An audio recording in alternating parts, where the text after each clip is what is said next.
the general meaning of the project is to understand if there is a potential to promote small-scale fishing in the French Riviera based on sustainable consumptions of local seafood products.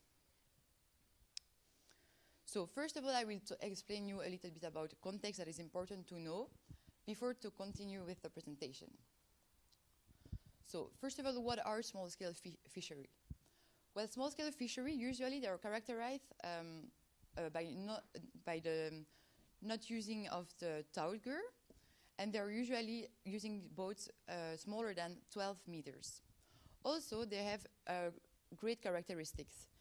For example, small-scale fishery, they use different fishing techniques according to different habitat type, according to different seasonality, and also according to different target species. So they are really less impacting the environment that, for example, if you compare with large-scale fishing that use usually destructive nets and that are really damaging the benthic communities. So there is really less impact on marine ecosystems. Also, it is really important for the cultural heritage. So that is about small-scale fishery in general. So it's really important about the cultural heritage, and it's really important that countries and areas keep on going with the traditions. And also, of course, small-scale fishery deliver a lot of socio-economic benefits, for example, employment, equities, revenues, etc. But more than that, small-scale fishing in many countries is also really important for other industries that are relevant on it. For example, the tourism industry that includes restaurants. So, but the problem here is that small-scale fishery is at risk of extinction. This is because of many reasons. For example, also there is the population is aging, so the fishermen are getting older and older, but also, of course, due to the globalization of the market. So nowadays you can eat fish and buy fish that come from the other part of the world. So that's also a big problem for small-scale fishing. And for example, in Nice, 100 years ago, there were 150 active local fishermen just in Nice. And today, it remains only 2. So in 100 years, the number of active fishermen decreased from 150 to 2 active fishermen. And the French Riviera especially is facing this crisis.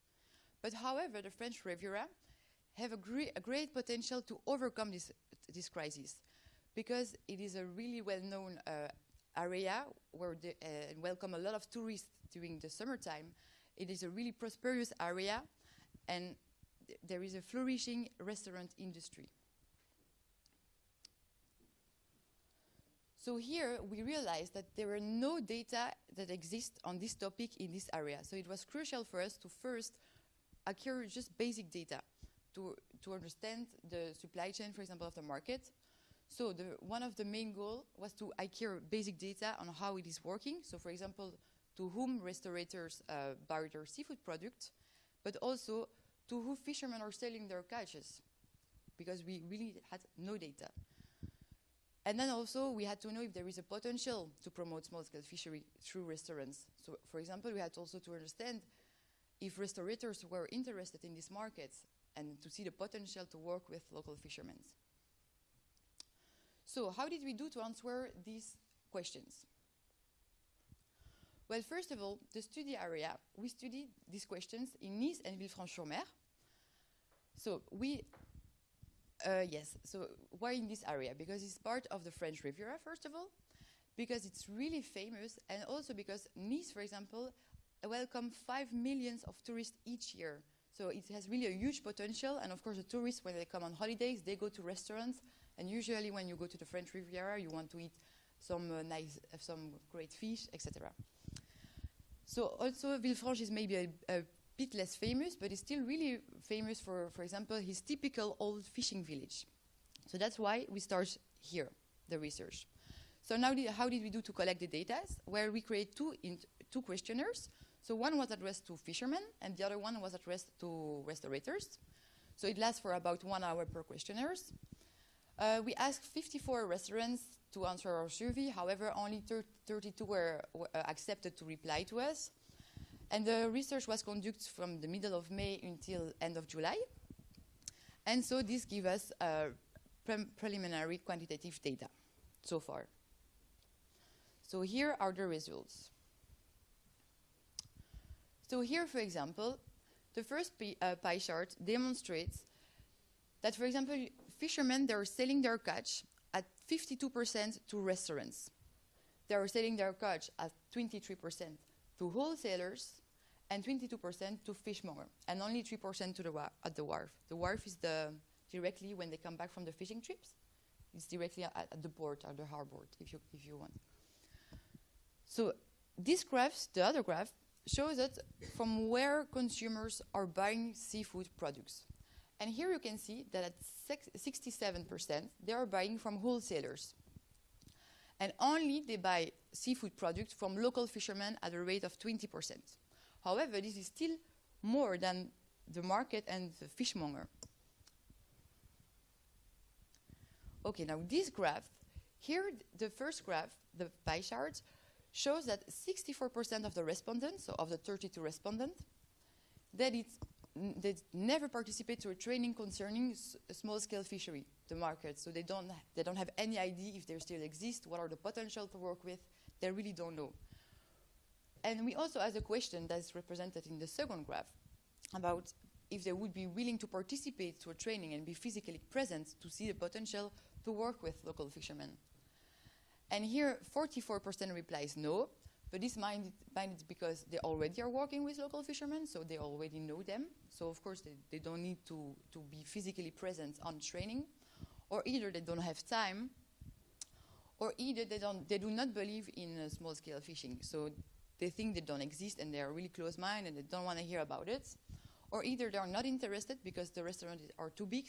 For example, a restaurant of 100 tables, of course, the restaurateur can expect that the supply of local fishermen is not enough to supply the restaurant.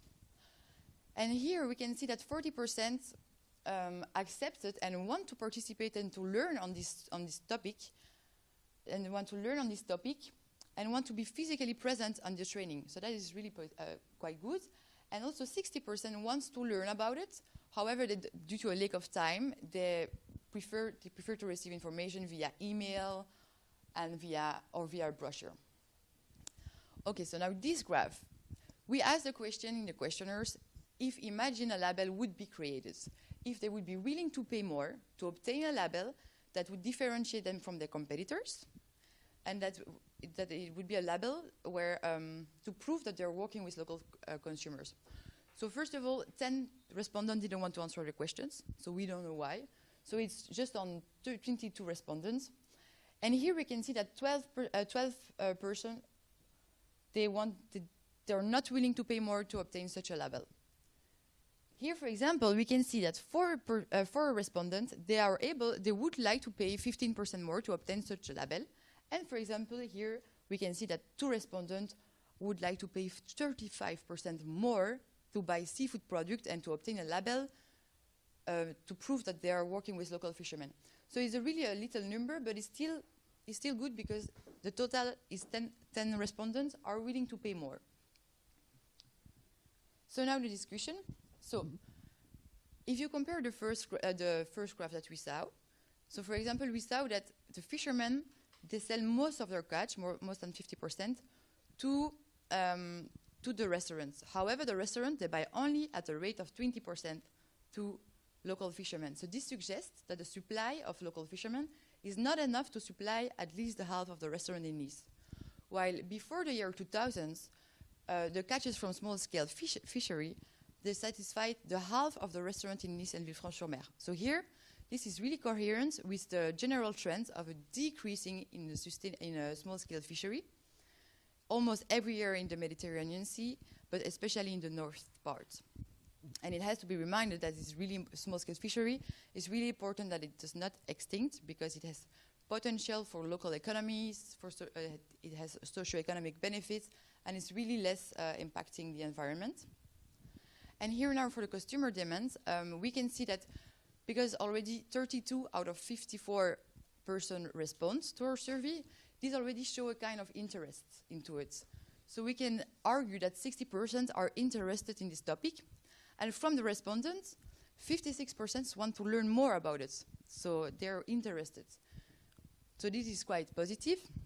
And also, only 10 respondents, but that is still quite a good number, are willing to pay a higher price if we, for example, would create in the future a label proving that they are working with local fishermen.